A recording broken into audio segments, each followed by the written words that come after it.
Good morning, everyone. Good morning, sir. So today we have a open doubt session. Sir, while narrating the story, we are facing the problem shifting of ideas. तो पहली कोशिश तो ये करो कि जो भी आइडिया आपके दिमाग में है पहले उसको नरेट करिए आप। आइडिया स्टोरी जो होती है अच्छी बुरी से कोई मतलब नहीं होता है,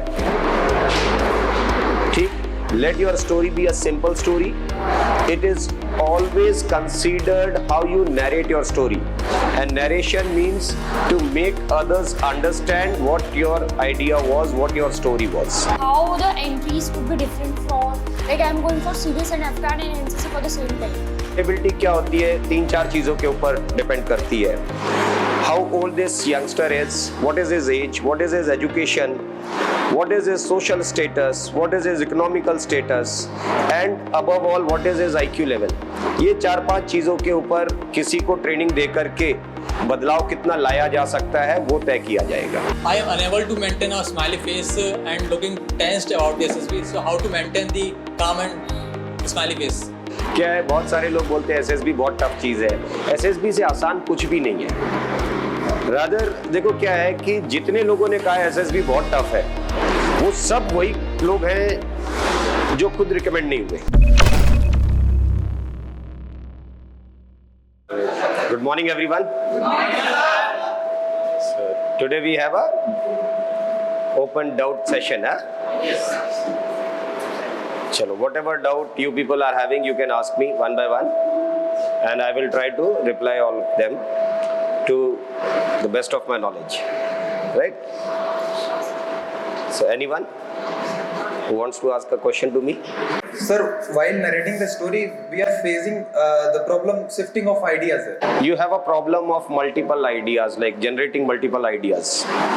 When we see a picture, we got multiple ideas, but when we write according to best of our knowledge, while narrating the story, the problem face भी। देखो ऐसा होता है कि आप नरेट करते समय जब दूसरों की स्टोरी सुनते हो तो आपको लगता है कि इनकी स्टोरी मुझसे ज़्यादा अच्छी है या मैं और अच्छी स्टोरी बोल सकता हूँ, तो उनके आइडियाज़ भी ऐड करोगे या उनसे इंस्पायर होकर के अपने आइडियाज़ को चेंज करने की कोशिश करते हो।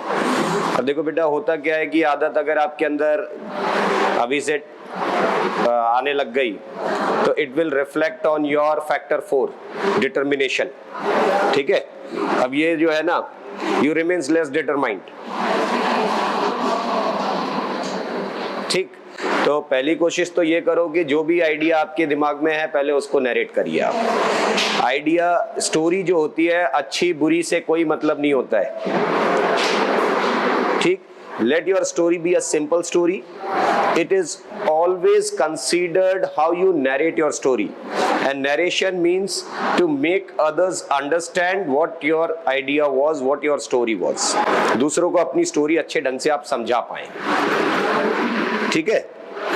तो उस पे ज्यादा फोकस किया करो।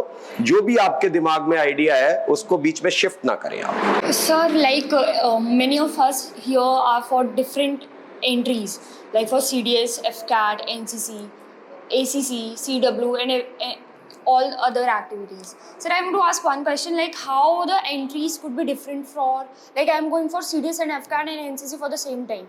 So what all activities should I be showing in my CDS interview, then in my FCAT and then in my NCC, because they all ask for different attitude of the personals. Like for IMA, they don't ask you for a raw material. They want you to be living an life of an officer, because you won't be going for the NDA 3 years training.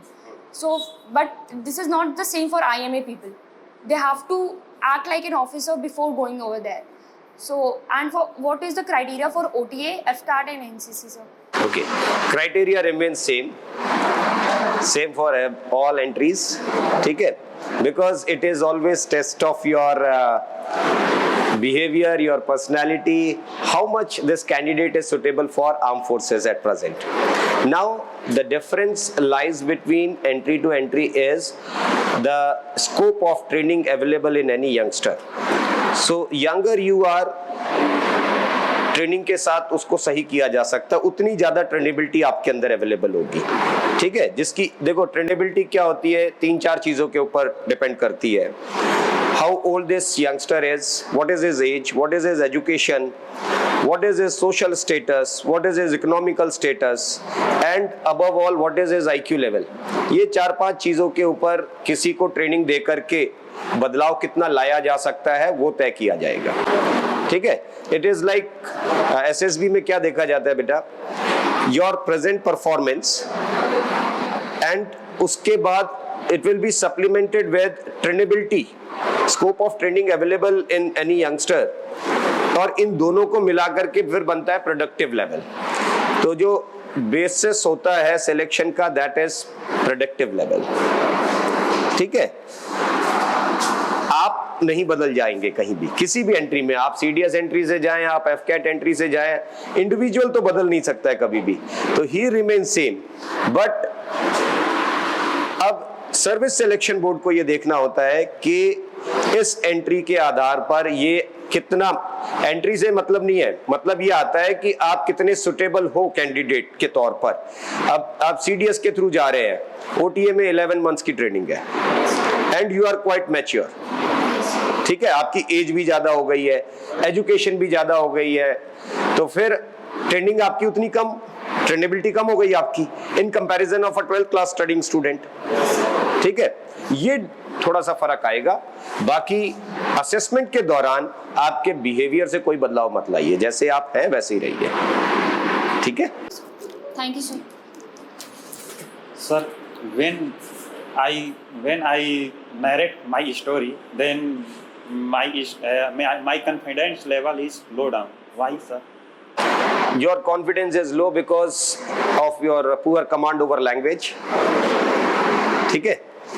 भाषा पे बहुत काम करना पड़ेगा. बार बार मैं आपको एक ही चीज बोलता हूँ कि आर्म फोर्सेस की जो पहली रिक्वायरमेंट है that is comfortability with language. ठीक है. So since you are not comfortable with language, you will be having good ideas, but you will not be able to share it with other people. और वही फिर confidence में आपके बदलाव लाएगा. ठीक है. तो भाषा के ऊपर काम करें अभी. So in most of the situations, we have seen that there is a very blurry line between changing the course of action to make it in good or overthinking, sir. Sir, like most of the situation, whenever I have a decision, sir, I start introspecting that whether this is a good situation or not, whether I can make it more better. So how can one differentiate that whether this is a overthinking or I am doing the good thing by changing my course of actions? See, आपके दिमाग में जो पहली बात आती है, अगर आप उसको एक्शन में कन्वर्ट कर लेते हैं आप ओवर थिंकिंग से बच जाएंगे. अगर आप उसके ऊपर फिर दोबारा सोचने लग जाते हैं आप ओवर थिंकिंग के प्रोसेस में चले जाएंगे. जो आपके केस में ज्यादा होता होगा कि आपके दिमाग में कोई विचार आता है तो आप उसको फिर 2-3 बार सोचते होंगे. ठीक है. तो ऐसा ना करें. You came out with one idea, try to put 100% action on that. ठीक है. उसके बाद फिर उस पर दूसरा विचार ना लगाएं. होता क्या है बेटा, देखो आपने अभी कोई एक चीज सोची, जब तक आप उसको पूरा ना कर ले, इनके साथ भी वही प्रॉब्लम है कि आप बीच में चेंज करते हैं अपने आइडियाज, जैसे इन्होंने कहा. तो आपके दिमाग में कोई विचार आया, आप उस काम को शुरू करते हैं और बीच में फिर कुछ सोचने लग जाते हैं. इससे अल्टीमेटली क्या होगा, जो काम आप कर रहे हैं ना वो काम आप नहीं कर पाएंगे, वो पूरा हो नहीं पाएगा. और जो दूसरा आया है वो बीच में आया है विचार आपके, ठीक है, तो वो भी पूरा नहीं हो पाएगा. रादर दोनों काम आपके रह गए. तो कोशिश ये करिए कि पहला जो आपने सोचा है उसको जब तक खत्म ना कर ले. ये लाइफ में आदत बना लीजिए कि जब तक आपने पहला जो चीज सोची है उसको पूरा ना करें तब तक सेकंड थॉट बीच में नहीं लाना चाहिए. ठीक है. Sir, like when we are going to write a story and when we see the picture, like how to relate that whenever I have never experienced something like the situation given in the story, and that must be related to your PIQ form as well. So how to correlate this all? You are talking in terms of PPDT or in TAT? TAT, sir. TAT. Yes. Okay. TAT का जो assessment होता है बेटा इस तरीके से होता है कि जो आपने PIQ फॉर्म लिखा है, जितनी भी इंफॉर्मेशन आपने अपने पर्सनल इंफॉर्मेशन क्वेश्चनर से दिया है, on the basis of that your psychologist will make one persona कि आपका एक स्ट्रक्चर उसके दिमाग में आ जाता है कि ये इस तरीके का यंगस्टर होगा, और फिर उसके बाद वो कहानियां आपकी पढ़ना शुरू करते हैं। अगर आपकी कहानियां आपके अज्यूम्ड पर्सोना से बहुत ज्यादा दूर जा रही हैं, तो इसका मतलब है कि ये प्री कंसीव्ड आइडिया है या ओवर कोज्ड है ये कैंडिडेट, ये इसका खुद का विचार नहीं है। एवरीवन नोज कि TAT is test of subconscious mind. तो सबकॉन्शियस माइंड का मतलब क्या होता है कि आप अपने पास्ट एक्सपीरियंसेस को सबसे पहले रिकॉल करते हैं। ठीक है, अभी मान लीजिए कि एक कैंडिडेट को पानी का सीन दिखा दिया गया, ठीक है, and a boy is drowning into the water. जिस व्यक्ति ने खुद कभी स्विमिंग नहीं की होगी या कभी पानी नहीं देखा होगा, उसके दिमाग में पहला विचार आएगा कि ये डूब रहा है। ठीक है, जो खुद अच्छी स्विमिंग करता होगा उसके दिमाग में पहला विचार आएगा कि इसे बचा रहा हूं मैं। ठीक है, ये बिल्कुल आपके सबकॉन्शियस माइंड से आने वाली चीज है। ठीक, ऐसे कोई पिक्चर नहीं है जिससे आप, जिस सिचुएशन से आप एज अ यंगस्टर, अभी आपकी एज 22-23 साल होगी, 21 साल उम्र है आपकी। अब 21 साल में ऐसा नहीं है कि आप इन सब चीजों से बच के रह गए होंगे या आपको पता ही नहीं है कुछ भी। जितनी भी सिचुएशन दिखाई गई है वो आपको कहीं ना कहीं कोरिलेट कर जाते हैं, whether into your own life और in life of someone else who was directly or indirectly attached to you। ठीक, तो उससे बाहर अगर आप भागेंगे तो फिर दिक्कत आएगी। Clear? Try to remain logical. Story अगर देखो, ज्यादातर यंगस्टर्स क्या करते हैं, स्टोरी लिखते समय बहुत क्रिएटिव स्टोरी लिखने की कोशिश करते हैं। क्रिएटिव आइडियाज आर इनबिल्ट, वो कैंडिडेट के अंदर खुद से होता है, इसको कोई जनरेट नहीं कर सकता है। अगर आप किसी के अंदर अनवांटेड क्रिएटिविटी जनरेट करने जाएंगे तो वो विशफुल थॉट्स में चला जाएगा, क्योंकि वो लॉजिकल नहीं रह जाएगा। rather than writing a creative and illogical story, it is always better to write a simple and logical story। Clear? जब मैं स्टोरी अपना नरेट करता हूँ तो जब मेरी बारी आती है तो सर मैं अपने बहुत स्ट्रेस में आ जाता हूँ जब नरेशन करते समय। सर इसका क्या रीजन हो सकता है, कैसे कम करें सर? देखो, पहली बात तो आपके स्कूल डेज से अभी तक आप अपने आप को देखिएगा, आप एक्स्ट्रा करिकुलर एक्टिविटीज में पार्टिसिपेट नहीं करते होंगे, पढ़ने में अच्छे रहे होंगे, आप अकेले, आपका रिटन वर्क अच्छा हो सकता है, अकेले आपको काम दिया जाएगा, हो सकता है आप कर सकते हैं, अच्छा कर लेते होंगे, लेकिन आप ग्रुप वर्क में कभी इन्वॉल्व नहीं हुए होंगे। ठीक है, तो उसकी वजह से आपको जो हेजिटेशन है, स्टेज फियर है, ये जो चीजें आती हैं, और फिर धड़कन बढ़ने लग जाती है जब अपनी स्टोरी बोलने का टाइम आता है, ये सब इसी की वजह से होता है। आप अपने फ्रेंड सर्कल को बढ़ाइए, दोस्त बनाइए, उनके बीच में अपनी बातें शेयर करिए डे टू डे लाइफ में, इससे ये चीज़ ठीक होगी थोड़ा।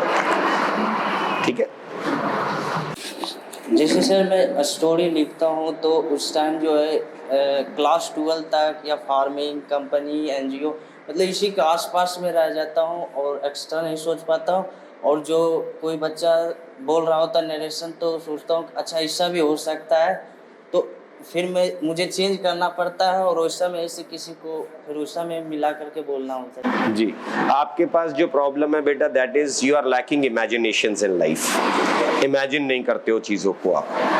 ठीक है, रादर आप बिल्कुल फिक्स्ड हो चुके हो आइडियाज़ के साथ कि मुझे, जैसे आपने कहा कि मुझे फौज में जाना है, since you are looking for arm forces, तो आपके दिमाग में बस वही एक चीज़ घूमती रहती है। ठीक है, आप उसके बाहर कुछ सोच नहीं सकते हो। तो ये क्या है, फिक्स्ड आइडियाज के साथ ब्लॉक्ड विजन नहीं है आपके पास। तो आप पहली कोशिश ये करिए कि फिक्शन पढ़ना शुरू करिए, किताबें पढ़ना शुरू करिए, जिससे आपको और आइडियाज मिलते रहेंगे, आपकी इमेजिनेशंस बढ़ती जाएंगी। कुछ दिन के लिए मोबाइल से दूरी बना लो आप। जितना आप विजुअलाइज करोगे चीजों को, उतना आपका विजन ब्लॉक्ड होता जाएगा। ठीक है, for simple example I will say, जितने भी विजन ब्लॉक केसेस देखते हैं हम लोग, वो सब उन केसेस में देखा जाता है जब बच्चे को मोबाइल की बहुत ज्यादा आदत लग जाती है। ठीक है, स्पेशली जो बच्चे कार्टून्स बहुत देखते हैं, उनके विजन बहुत हद तक ब्लॉक्ड पाए जाते हैं। इसका बड़ा रीजन यही है कि उसको क्या किया आपने, बहुत छोटी उम्र से चीजों को देख करके समझने की आदत डाल दी है। ठीक, वो पढ़ के नहीं समझ पाता है। ठीक है, तो ऐसी चीजों से बचने के लिए मोबाइल से दूरी बनाइए कुछ दिन के लिए। आप जितना आप स्टोरीज पढ़ सकते हैं, फिक्शन पढ़ सकते हैं, कोई भी किताब आप पढ़िए, पढ़ने की आदत डालिए।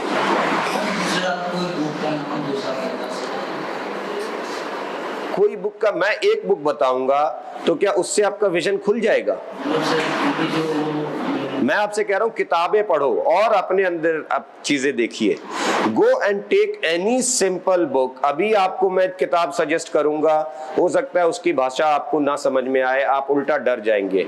आप देखो, आपको कम्युनिकेशन पे भी काम करना है, तो पहली चीज तो जो लोग भी कम्युनिकेशन से ज्यादा फेमिलियर नहीं है या कंफर्टेबल नहीं है, उनको पहले अपने इंटरेस्टिंग जोन को ढूंढना होता है। अगर भाषा सीखनी है आपको सचमुच, तो आप पहले अपने इंटरेस्ट को ढूंढिए। आपका इंटरेस्ट किस चीज में है? ठीक है, बहुत जगह लोग क्या कहते हैं कि न्यूज़पेपर पढ़ने की आदत डालिए, इंग्लिश सुधर जाएगी। इंग्लिश न्यूज़पेपर पढ़ने से नहीं सुधरती है। I would like to correct all of them here कि देखो, आपका इंटरेस्ट न्यूज़पेपर पढ़ने में है नहीं, मैं जबरदस्ती आपको न्यूज़पेपर पढ़ा रहा हूं, तो आप क्या है, डर से पढ़ लोगे, इंटरेस्ट से नहीं पढ़ोगे। ठीक है, rather than reading a newspaper, अगर आप क्या आप फ्री टाइम में क्या करना पसंद करते हो? खेलना पसंद करते हो? क्या खेलते हो? क्रिकेट देखते भी होगे? पहले देखता था। अभी क्यों? अभी तो ज्यादा एज भी नहीं हुई है कि पहले और अभी का डिफरेंस बहुत क्रिएट कर लिया आपने है? अभी बस जान जाता हूँ कि इतना इतना इससे बस न्यूज़ ही बस। फेवरेट प्लेयर कौन है आपका? तो फेवरेट प्लेयर तो अभी विराट कोहली से। विराट कोहली है ना। अब एक चीज आप आज करके देखिएगा, कहीं से विराट कोहली का कोई एक इंटरव्यू या उसका एक आर्टिकल उठा करके इंग्लिश में पढ़ना, आप इंटरेस्ट के साथ पढ़ोगे, क्योंकि वो आपका टेस्ट है। ठीक है, अगर कोई फिल्में देखने किसी को अच्छा लगता है तो वो अपने हीरो के बारे में पढ़े। ठीक है, वो फिर इंडो यूएस रिलेशन ना पढ़ करके अगर वो रणवीर कपूर की लाइफस्टाइल पढ़ेगा तो वो ज्यादा अच्छे से पढ़ लेगा, इंटरेस्ट से पढ़ेगा, और उससे सीखने के जल्दी चांसेस होंगे, वो जल्दी लैंग्वेज में कंफर्टेबल हो जाएगा। राइट? तो अपने इंटरेस्ट के फील्ड को ढूंढिए पहले, फिर आप पहले कम्युनिकेशन के ऊपर वर्कआउट करिए। दूसरा, जो आपने पहले सवाल क्या किया था मेरे से कि दूसरों की स्टोरी सुन करके फिर आप अपने अंदर आइडियाज जनरेट करते हैं, उसके लिए आपको किताबें पढ़नी पड़ेंगी, इमेजिनेशंस डेवलप करने पड़ेंगे आपको। सोचो, ठीक है, जैसे आप अपने खाली टाइम में बैठे हो, आपने एक पेड़ देखा खाली, ठीक है, तो आप उस पेड़ को सिर्फ देखते रहोगे, अच्छा पत्तियां हरी हैं, ऐसा है वैसा है। आप इमेजिनेशंस क्या है, आप उसको आगे तक सोचो कि अच्छा मान लो मैं इमेजिन कर रहा हूं इस पेड़ में फल लगे हैं, कैसे फल लग रहे होंगे। ठीक है, मान लो इसके ऊपर एक पक्षी आकर के बैठ जाता है, वो कैसा पक्षी होगा, वो क्या कर रहा है, बारिश में ये पौधा कैसा लगता होगा। ये जब अपने दिमाग से ख्याल निकालोगे, इस तरीके से इमेजिनेशंस बढ़ने लग जाएंगी। ठीक है। हेलो सर, जब पिक्चर राइटिंग कर रहे होते हैं सर, तो पिक्चर राइटिंग तो लिख लेते हैं सर, लेकिन सर बोलने में जब सब बोलते हैं तो उसमें सर हेजिटेशन होने लगती है बोलने में। सेम प्रॉब्लम आपकी भी वही है कि आप पब्लिक स्पीकिंग से दूर रहे हैं, आप लोगों के बीच में घुलते मिलते नहीं है, थोड़ा इंट्रोवर्ट हैं आप। दोस्त बनाइए, उनके साथ अपनी बात शेयर करना शुरू करिए। ठीक है, ये हेजिटेशन उसी तरीके से दूर होगा। और तरीका है इसका कि आप आउटडोर एक्टिविटीज में अपने आप को इन्वॉल्व करिए। कोई भी छोटा टीम गेम आप चुन करके अपने दोस्तों के साथ खेलना शुरू करिए। आदत डालिए कि दिन में मुझे कम से कम 1 घंटा खेलना है बाहर जाकर के दोस्तों के साथ। ठीक है, तो अंदर से आपका जो हेजिटेशन है वो भी दूर हो जाएगा। हर एक चीज क्लास में नहीं सीखी जा सकती है। ठीक, उसके लिए आपको अपनी डे टू डे लाइफ में बहुत बदलाव लाने पड़ेंगे। Sir, initially I take SSB as a very hard process, but I am unable to maintain a smiley face and looking tensed about the SSB. So how to maintain the calm and smiley face? Okay. Good question it is. देखो क्या है, बहुत सारे लोग बोलते हैं SSB बहुत tough चीज है। एसएसबी से आसान कुछ भी नहीं है। रादर देखो क्या है कि जितने लोगों ने कहा एसएसबी बहुत टफ है, वो सब वही लोग हैं जो खुद रिकमेंड नहीं हुए। ठीक है, वो समझाते हैं लोगों को कि एसएसबी बहुत टफ है। जो लोग रिकमेंड हो गए होंगे, जितने भी आप किसी भी आर्म फोर्सेस ऑफिसर से मिलेंगे, वो कहेगा यार क्या मुझे भी खुद पता नहीं चला कि क्या हुआ था और मैं रिकमेंड कैसे हो गया, इवन आई डोंट नो। ठीक है, तो उनको भी वो ज्यादा दिमाग नहीं लगाते हैं, वो सिर्फ काम करते हैं। आप एसएसबी में जाइए, आप अपना काम करिए। आप क्या करते हैं, आप असेसर का काम करना शुरू कर देते हैं कि कैसे असेसमेंट होगी, मैं पास होऊंगा नहीं होऊंगा। आप अपना काम करो ना। ठीक है, तो पहली चीज तो एसएसबी से आसान कोई टेस्ट नहीं है। It is purely test of your personality traits, your suitability for arm forces. ठीक, दूसरा, आप स्ट्रेस में रहते हैं, ये स्ट्रेस जनरेट अभी नहीं हो गया है, आप एसएसबी में जा रहे हो स्ट्रेस आ गया, ऐसा नहीं है। ये आपकी बाकी जगह भी होता होगा, आप एग्जाम देने जाते होंगे तो भी स्ट्रेस रहते होंगे। आपको अचानक कोई व्यक्ति बुला ले अपने सामने, कोई सीनियर व्यक्ति अगर आपको अपने सामने बुला ले तो भी आप स्ट्रेस में होते होंगे। रादर आपकी डे टू डे लाइफ में आप देखिएगा कि अगर आपके फादर अगर आपको जोर से डांट करके बुला ले कि इधर आओ, तो भी आप अंदर से डर जाते होंगे कि क्या हो गया, क्या पूछेंगे, क्या बोलेंगे मेरे को। ये आदत आपकी बिहेवियर में है, ये एसएसबी में आकर के हो गया ऐसा नहीं कह सकते आप। ठीक है, इसके लिए भी आपको आउटडोर एक्टिविटीज प्लस अपने आप घुलना मिलना सीखो लोगों के साथ, और जो नॉलेज है उसको बेहतर ढंग से कॉन्फिडेंस के साथ रिप्रेजेंट करने की कोशिश करिए, उसमें ज्यादा कैलकुलेट ना करिए। आप अपनी परफॉर्मेंस पे बहुत ज्यादा ध्यान देते हो, ओवर कॉन्शियस हो जाते हो, इस वजह से ये प्रॉब्लम आती है आपको। आप बिल्कुल अपना काम करिए, खुल के काम करिए। आपको ये सोचने की जरूरत नहीं है कि ये काम कैसा होगा कैसा नहीं होगा, वो तो काम करोगे तो देखने वाला बताएगा ना कि ये कैसा हुआ है। आप उसकी चिंता क्यों करने लग जाते हो? आपको जो काम मिला है आप वो काम करिए। ठीक है, और हंसते रहना, जहां आपने कहा कि स्माइली फेस, ये कोई जरूरी नहीं है कि हंसने से ही सिलेक्शन हो जाएगा। ये कहा जाता है कि जिंदा दिल खुश मिजाज यंगस्टर है, लाइवलीनेस जिसको बोलते हैं, तो सिर्फ हंसने को लाइवलीनेस नहीं बोला जाता है। लाइवलीनेस हंसी से कुछ और है। पूरी तरीके से अगर आप लाइवलीनेस को समझेंगे तो उसका सही मायने ये है कि विपरीत परिस्थितियों में या विषम परिस्थितियों में कोई यंगस्टर कैसे खड़ा होना जानता है। ठीक है, आप 10 बार गिरते हैं ये बुराई नहीं है। ह्यूमन हो, यंगस्टर हो, गिर सकते हो, दौड़ोगे तो गिरोगे ही भाई। ठीक है, लेकिन 10 बार गिरना बुरा नहीं है। 11 बार खड़ा होना बहुत अच्छा काम है। ठीक है, आप 11 बार खड़ा होना सीख लीजिए, वो लाइवलीनेस है। विषम से विषम परिस्थितियों में आप अगर धैर्य बना के रखते हैं, वो लाइवलीनेस है। आप काम रहते हो, पेशेंस है आपके अंदर, हड़बड़ाते नहीं हो, घबराते नहीं हो, वो लाइवलीनेस है। जबरदस्ती हंसना कोई लाइवलीनेस नहीं कह सकता है। ठीक है, and try to show your interest. आप क्या करते हो, जैसे आपको किसी से बात करना है तो आपको ये लगता है इनसे बात करना है, वो आप उसका भी स्ट्रेस लेते हो। उसको एक्साइटमेंट के तौर पर देखो ना कि यार मैं किसी व्यक्ति से बात कर रहा हूं, वो एक्साइटमेंट शो करो ना आप अपनी। ठीक है, आप हंस रहे हो सिर्फ और उससे लाइवलीनेस आप समझ रहे हो, आपका वर्बल कम्युनिकेशन अच्छा नहीं है। आप फेशियल जेस्चर्स अच्छे बना ले रहे हो, लेकिन वर्बल और नॉन वर्बल कम्युनिकेशन का कॉम्बिनेशन होना बहुत जरूरी है।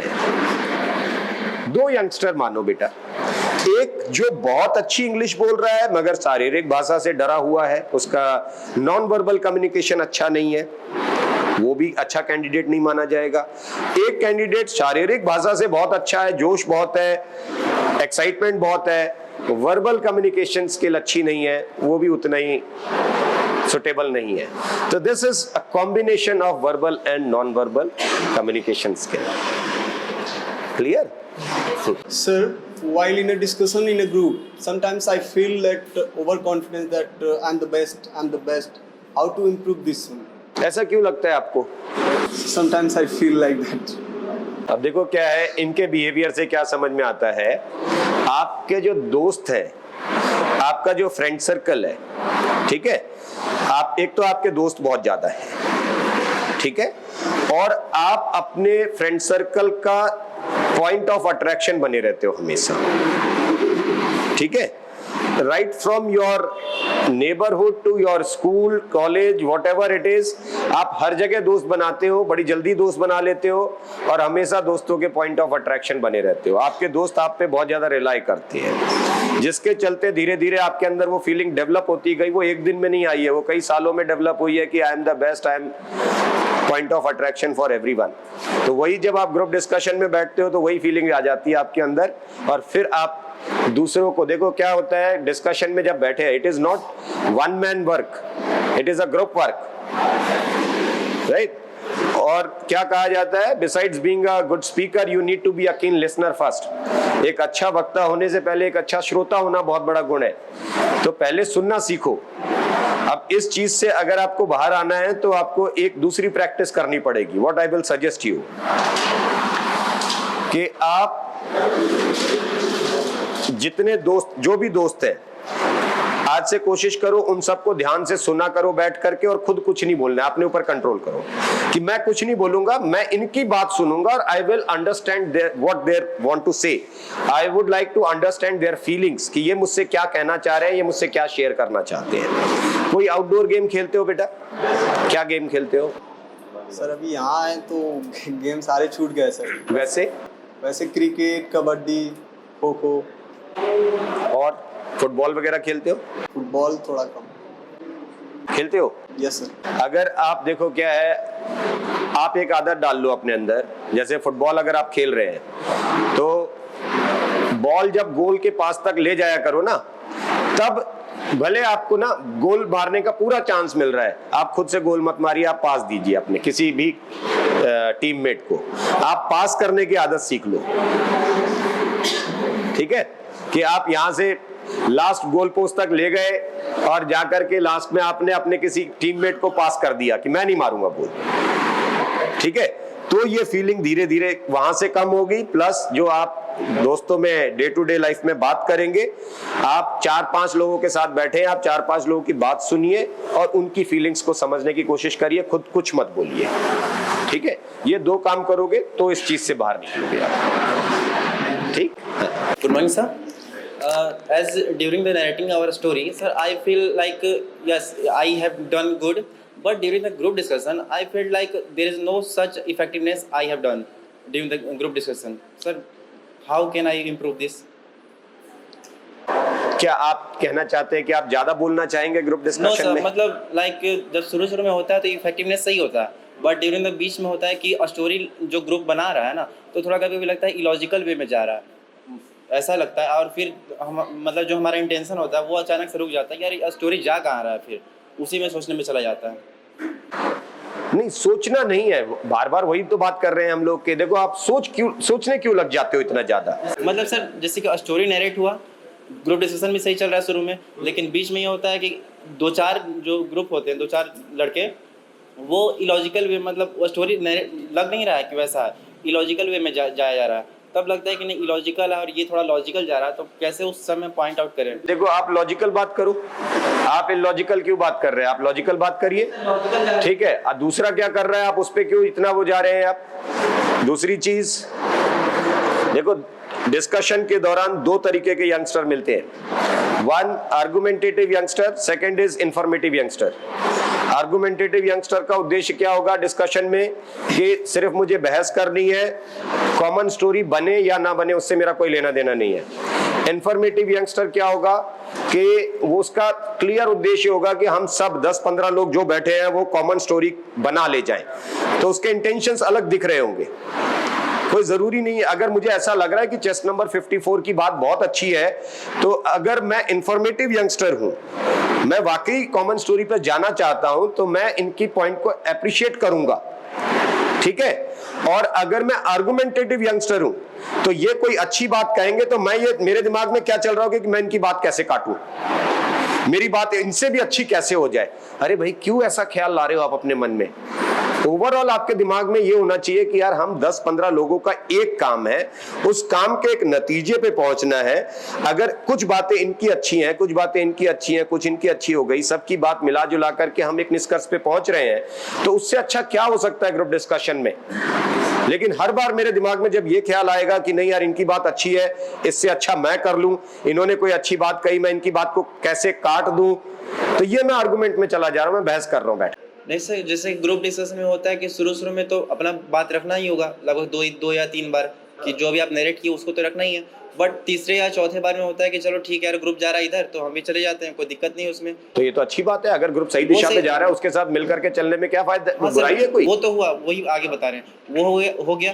पर 1-2 पॉइंट ऐसा आता है ना कि वो इलॉजिकल लगने था, उसके आगे जो ग्रुप जाता है ना उसके बाद इलॉजिकल, सारा ग्रुप नहीं, 2 और 3 मेंबर सिर्फ उसमें, और वहीं पर और बाकी लोग चुप रहते हैं। जैसे कि 6 ग्रुप का मेंबर है और 4 लोग चुप है और 3 बोल रहे हैं, सॉरी सर 3 चुप है और 3 बोल रहे हैं। और एक स्टोरी जो किया है ना वो सपोर्ट में है 2 के, लेकिन बीच में वो 2 पर्सन इलॉजिकल वे में जा रहे हैं, तब क्या करना चाहिए यार? उनको देखो, आपके ग्रुप में अगर कोई इस तरीके से, ओवरऑल ग्रुप तो आपका है ना, अपने ग्रुप को आप संभालना नहीं चाहते हो, आपको ये एहसास नहीं है as a youngster part of that group कि यार मेरा ग्रुप रास्ते से भटक रहा है, इस तरीके से हम सही निष्कर्ष पर नहीं पहुंच पाएंगे, तो ये जो 2 लोग हैं इनको हम सही रास्ते पे लाएं। आप अगर लॉजिकली उनको कन्विंस करोगे तो बेहतर है, अगर आप उनसे बहस करने जाओगे तो वो किसी काम नहीं आएगी। उस समय सर चुप हो गए थे, मतलब एक ऐसा सिचुएशन है कि हम चुप हो गए थे कि अब बोलना ही नहीं। अचानक सुबह की क्यों चुप हो गए आप? सर बोल रहे हैं 4-5 बार, लेकिन फिर भी सुन नहीं रहा अपनी बात पे, तो हम छोड़ दिए। नहीं ऐसा नहीं है, आपके अंदर देखो क्या है, आपको क्या लगा कि यार ये बहस में जीत नहीं पाऊंगा, है ना? आप बहस करने नहीं बैठे हो। ज्यादातर यंगस्टर्स यही सोचते हैं डिस्कशन मतलब आर्गुमेंट। डिस्कशन का मतलब आर्गुमेंट नहीं है, डिस्कशन का मतलब है शेयरिंग आवर इंफॉर्मेशन, ठीक है? और अगर आपको लग रहा है कि कोई व्यक्ति सही बात नहीं कह रहा है या थोड़ा सा आपके बात से वेरी कर रहा है, ठीक है, तो आप उसको लॉजिकली समझाइए कि ऐसा क्यों हो रहा है, या what majority of us feel, rather than making it individual argument. लोग इंडिविजुअल आर्गुमेंट बना लेते हैं। अभी तो आप ही कह रहे हैं ना कि 3 लोग बोल रहे हैं, 3 लोग नहीं बोल रहे हैं, तो आप जो नहीं बोल रहे हैं वो तो बेचारे बैठे ही आपकी सुनने के लिए हैं, आप उनसे बात क्यों नहीं कर रहे हैं? आप क्या करते हो, जो बोल रहे हैं ना उसी से बहस करने लग जाते हो। अब सर ऐसा लगता है कि वो इंटरेस्ट नहीं शो कर रहे हैं जो नहीं बोल रहे हैं, मतलब कि उनका कोई परसेप्शन ही नहीं है कंक्लूजन पर। ये देखो वो चुप बैठे हैं ना, उनसे तो बात आसानी से, उनको तो सुना सकते हो अपनी बात, वो तो सुनने के लिए ही बैठे हैं, ठीक है? For example I will say कि इनसे मेरी कुछ बात हो रही है या इन्होंने ये मेरी बात से वेरी कर रहे हैं, ठीक है, और ये 4 लोग चुप बैठे हैं। मैं इनसे बात करूंगा, ये आर्गुमेंट में चला गया, मैं इनको बात समझाने लग जाऊंगा, ये समझ गए, तो ये आप अपने आप इंफॉर्मेटिव तरीके से बात कर रहे हैं। I am sharing my information to them, और वो भी फिर एक बार ऐसा होगा कि उनका ध्यान इस तरफ आ जाएगा कि यार बाकी लोग सुन रहे हैं तो even I can listen this, ठीक है? या इसमें से अगर मैं 4 लोगों में से 2 लोगों को भी अपनी बात समझा ले गया तो फिर ये आपके साथ बोलने के लिए तो तैयार है, yes we do agree with chest number so and so, ठीक है? Wish you very good luck, stay fit, stay healthy. Thank you sir.